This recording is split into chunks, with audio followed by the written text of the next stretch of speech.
Hello, lovelies. Yes. Oh, I just realized that my elephant is crooked. Let's see. How's that? It's a little better. Yes, I got a big Elfie behind me. I'm just checking out the new lighting, and it's pretty cool. There's actually no overhead lights on in this room, and I just have one of the square lights over here and then the umbrella light over here, and it's actually not doing too bad. There is a natural lighting thing in the camera because before I put those on, it still looked lighter on camera than it does in this room because there's literally no lights on and my curtains are black. They're sheer black, but they are black, so it's fairly dark in here. But yeah, I'm loving my new lights. And the microphone, I have not figured out yet. I have to look into the book, but what I did was I took it out of its box and put it on the table with the book, and I don't know where the box is, but the box has the cords. So I've got to find that. But yeah, this microphone condom, I don't know what else to call it. But the foamy thing that goes on top of the talky part of the microphone, I guess softens the sound. So I'm excited to try that. And maybe it'll help with, because I do have this thing with my S's and whatnot sometimes. Not a big deal, and I'm sure you guys don't mind. But if you did, then I would fix it and it wouldn't be a problem. Okay, so all that babbling, a minute and a half, and I just want to show you a couple whips that I'm working on. I've got bags of whips. There's so many, and I've got to stop, doing that. But this one kind of makes me sad because, all right. So as you may know, Dee had made a poncho and she donated it. And when we do have our next auction, what month is this? March, April, May. Yeah, the next auction we'll probably do in May. I don't want to do them too frequently. And so probably May. So I think we're going to do it like 4 times a year. And hopefully we'll do some lives in between there, in between that time. But in May, we're going to do hopefully our next auction. So Dee had made this style poncho to donate it for the next auction. And I wanted to try this because Dee and I have been kind of chatting back and forth and kind of saying oh, this was good, but this wasn't, and we're both, she's like my twin sister from another life. And we both have very similar outlooks or level of creativity. I don't know how else to word that I'll come up with, if I were to say to somebody else, hey, I have this idea for this or that, there's not a lot of people that would be like, oh yeah, and then build off of that. And Dee is one that I can do that with, and she can do with me as well. So she'll say, oh, look, I made this. And I'm like, okay, then, and one says something and the other one, and before we're done, we've got this really, what we feel is a great idea. Okay, babble, babble, babble. So what I did was I had 2 cakes of the Caron marble cakes, which was quite a bit of yarn, because she did say that this did take a lot of a yarn eater. It was definitely a yarn eater. And these both had 404 yards. So I thought that would be enough. And what it is, it's the poncho that you crochet. Let me see if I can show you this. Didn't plan this ahead, so all right, so you crochet the poncho part.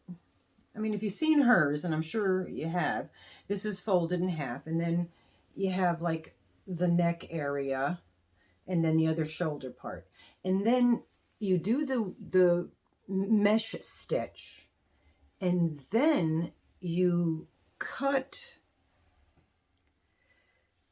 pieces of yarn. And so what I did was, got that trap there,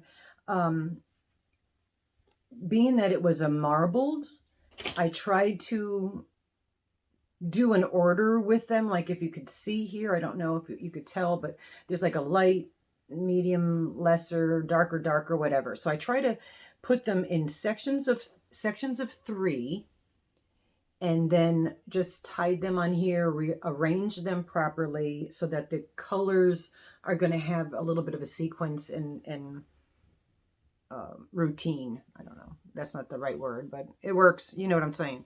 You got to get your Mama G to English dictionaries out. So this is what happened. Oh my God, I'm so frustrated. So this, you know, took a couple days to get through this. I mean, for me, that was, you know, a lot. And I started weaving, as you could see here, and you can see that there's an orange thing here. So I started weaving in and out, and then you do it in and out and opposite, if you could see on the bottom. So you go in and out and opposite, and there is somewhat of a theme going, which is what I wanted. And then I got to this point. And I don't know if you're going to be able to see it properly, but I really don't know what to do. I put this aside and started something else because this really broke my spirit. Okay, if you can see, I don't know if you're going to be able to see it, but what apparently I had done was, in my not paying attention while I crochet mode, is this one right here is an extra. I ended up doing an extra hole somehow. So when like this thread's going up, it should go straight up, but it's not, because there's an extra one on this side and it's only this far in. And then I have the whole rest, and it would be going up and then over. So it'd be cockeyed. So what I think I'm going to do is rip all these guys out, because I'm not ripping this whole thing out and redoing it. I'm not. I'll throw it out before I do that. That, you know, or just not have it with the weave and wear it like this. No one's going to really notice. But with the weaving in and out, that's going to become apparent because it's going to be cockeyed. If it was at the shoulder, I wouldn't mind, but here would be the shoulder. And so we're that far down from the shoulder, so that's going to be obvious. So I think I'm going to pull all of these out, reorganize them in their color sequence, and then start weaving from this end. So all of this will be fine, fine, fine, fine, fine, fine, fine. And then when we get to here, this section is going to be the part that's going to be messed up. And I'm hoping that by the time I get to this section, I'll have figured out somehow how to rectify that extra piece, because it's going to be real obvious. So I might just weave in an extra piece from this point all the way to the other side and see if that's noticeable. I don't know. Haven't figured it out, but I did figure that to rip this out, start from the other side, and then if it is wonky, it's only that part that's wonky. All right. So anyway, so that's, and you see I got the strands all hanging, and then you kind of cut and do something, but you can see like the pattern a little bit. So that has to be done, which that really frustrated me because I was very excited about this, and this would be so warm.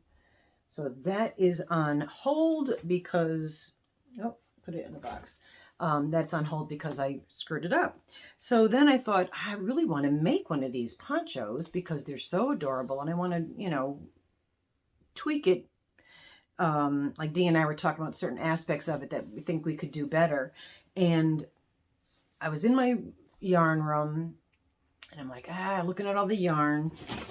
And, oh, by the way, I got a bee bag too, B. Yeah, I got a bee bag. How cool is that?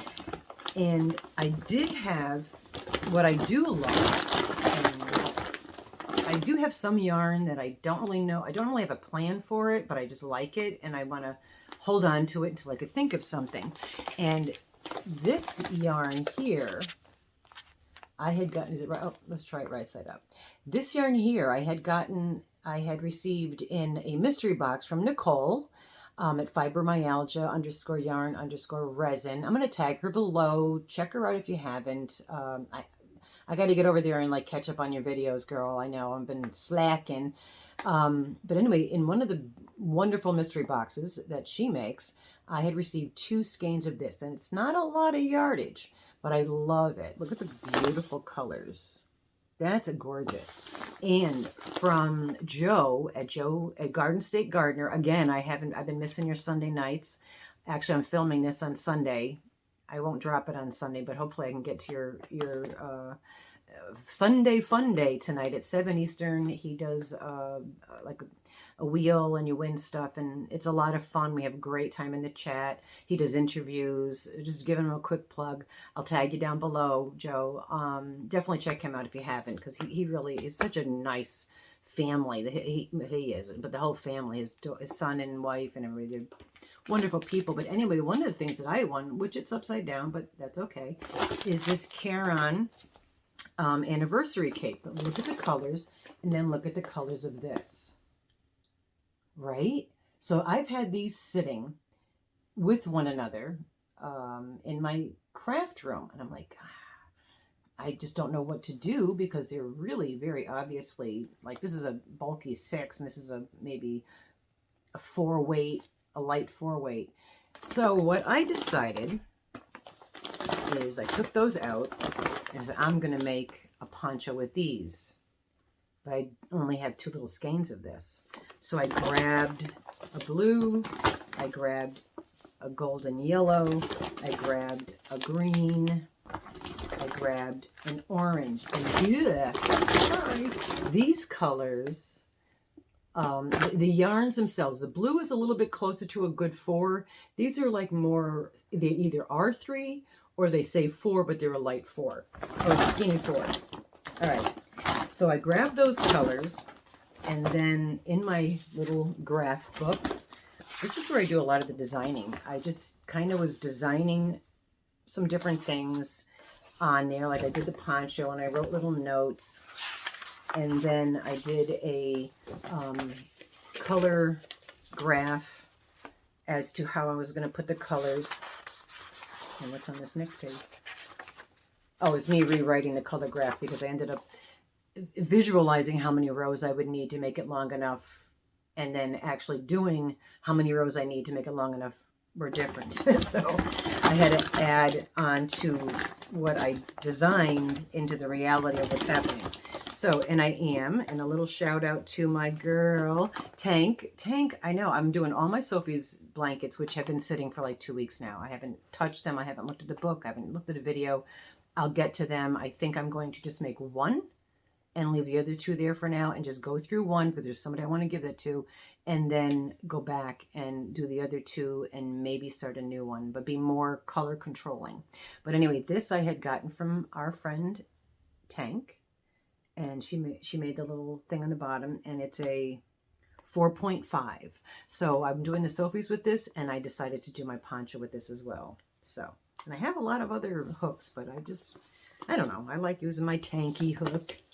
All right, so that's when I said, all right, let me put the bag. You already seen the colors, and you got the colors here. So I'm into the orange or yellow, and I'm just doing stripes. Oh, that's the back side, because you could see the thing. So I'm doing stripes, and I started with the multi with 3, then I did 4, 4, and I only had 1 skein of the green, so I'm only doing 2 rows of the green. I had plenty of this, and then the multi, 4, 4, 4. So the only thing that's going to have 2 rows is the green. And I thought in my diagram that at this green point, I'd be able to put the neck. But when I held it up to myself, it's totally too short. So I'm doing a whole nother, so now it's going past, you know, about my waist. It's a little lower than my waist, but then again, I'm completely flat chested, or National Geographic chested. Can I say that and not get, like, you know, in trouble? So I'm going to go into the yellow. I might do the shoulders at the blue. I think that might, because I'm going to have 4, I might be able to do the shoulders at the blue. And then when I get to that top part at the shoulders, I'm going to switch the design so that it's opposite. So it'll be opposite in color coordinating, but it will match the colors in the front. So when I get to the blue at the shoulder, instead of going to the green like I'm doing here, going up, I'm going to go to the yellow because it's going down. So they'll coincide. Hopefully. I don't know. That's my plan. In my head, it works. Outside of my head, not all the time. But anyway, so that's what I'm doing, and I'm enjoying this. We'll give it a go and see how it works out. All right, we're 15 minutes in. I just wanted I showed you the lighting and the backdrop, which this is just a tapestry that I threw here for now because I don't want to. Those backdrops are really, really big, and I didn't want to leave them out. So this is just a tapestry hanging for now. In fact, it was on one of my chairs in the living room, and I brought it up to wash it, and then it was sitting by the laundry, and then I was like, oh, I need a tapestry, and I don't know where my other tapestries are. Kids a lot of times come over, and the youngins come over and take them with them home. so I don't have a lot of tapestries left, but that's fine. They're enjoying them. And anyway, what I wanted to point out was, I hope some of y'all are still here, is there's 4 light sets with the stands, this huge rack which can go very far and wide for a great backdrop, and I can't wait. I was talking to Tony last night about different things you can do. We just got to find the programs and figure out how to. And the 4 drops, the whole set was like $100, and the microphone was like maybe $30. So these are not expensive. I mean, they're not the high quality you're going to see for an actual photo company. Back when I used to do photography, these things, we bought better quality ones, but these work just fine. And you can find that now, mind you, that's for 4 lights with bulbs. You get an extra bulb, a whole huge rack for green screen. 3 different screens. I had a black, white, and a green. Yeah, for like $100. So it was all on Amazon, and if I thought of it, I would have grabbed the link. I don't really know how to do that. Grab the link and put it below for you. So it's not expensive, and you don't need all of this. I bought it because I want to bring a couple lights over to Rusty's house, and also we want to start doing skits. So this is not something that y'all would need, but you can get one of the standing lights instead of the ring lights, because the ring lights, when you're trying to show something, you see the ring. If you're wearing glasses, you see the ring. This has, I don't know if I can pull it over. I probably would blind you, but this is a huge rectangle with a piece of cloth on top of it. So there's no, I mean, I could look right at it. It's a little bright to look right at it, but definitely highly recommend them. You could probably get one of those for $30 or less. So go check it out. Go check it out. It's just photography lighting on Amazon. And yeah, they came quickly. It was a great package. This particular brand it's right here on the ground. I'm going to rate it to you. Raleno, R-A-L-E-N-O. Raleno. So that's this brand. I doubt they're all made in America, well, we won't go there. But yeah, they were really, really reasonable. So definitely grab them because it's really nice. Lighting is really important. And I'll do that in another video. Maybe I'll do a short with the couple tips that I've learned so far from watching people. But I love you guys. Have a Yarnolicious day. Wish me luck on that first poncho that I got to figure out how to make it not do that. I don't know. If you have any ideas, let me know. I'm thinking now, as we're speaking, I might stitch the back of the part where it's messed up and just kind of go with a thread and stitch the back, because that would be the inside of the poncho, and then it would pull it close. Yeah, that might work. All right. How the brain works. The mind is a terrible thing. Anyway, have a Yarnolicious day. Yes, I am a Giants fan, have been so since the 1970s, and I love all football games, but football teams, I love football and boxing. Not a fan of baseball. I'll watch golf. I'd rather poke myself in the eye. And though I have been known to watch golf games too. So I like sports, not to play them. I like to watch them. But I love you guys. Have a great day. Yarnolicious day. Be well. Be happy. Be you. And bye bye for now. Hey, don't forget thumbs up and subscribe if you like.